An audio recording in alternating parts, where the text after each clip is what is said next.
Hello, I'm Kara Capuano, inside the Peyton Manning locker room at Neyland Stadium at the University of Tennessee. Welcome to another installment of the SEC's Stories of Success. Our first feature takes us to South Carolina, inside the USC Athletic Training Education Program, to spotlight how the intuition and actions of one student trainer helped save the life of a high school football player. On the night of August the 5th, we were having our first scrimmage of the season against 96 High School, and late in the scrimmage, Brennan got a hit to the helmet. I was playing defensive end, and I came around to tackle, and as soon as I did, the fullback had me as blocking assignment, and as soon as he hits me, I'd land flat on my back, and then the next thing to hit was my head snapped back.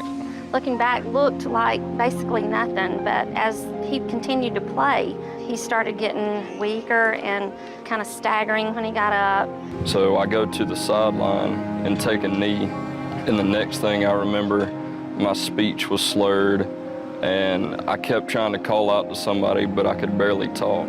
There was no external bleeding. He was unable to respond to my verbal commands. His pupils were unresponsive to light. As I progressed more into our evaluation, I noticed that it was a more serious situation, a more life-threatening situation. And the next thing I know, I'm waking up in the ICU on Sunday. What the doctor said happened was, as soon as my head made contact with the ground, it popped a main blood vessel in my head, and so my head started hemorrhaging. They said there was so much bleeding that they weren't sure if I was going to make it to the hospital or not, but thankfully Caleb was there. When you think about it, some schools don't have programs where they have a trainer come out. Without the program and without Caleb being here, then I wouldn't be here. Schooling has definitely prepared us athletic trainers for situations like, for instance, what happened on August 5th. We're taught what to do, when to do, how to do it.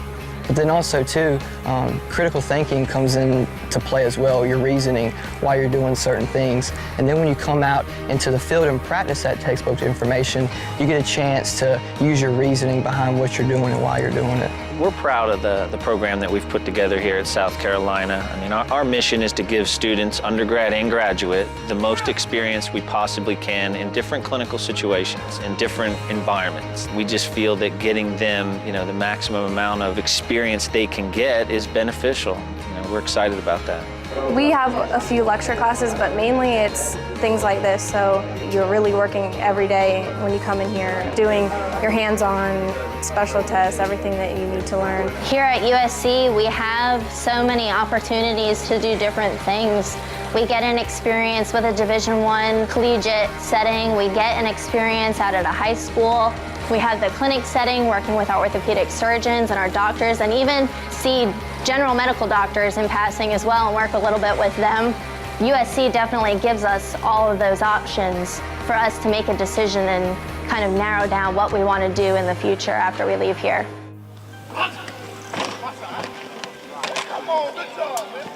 Here, go like this. Go like that.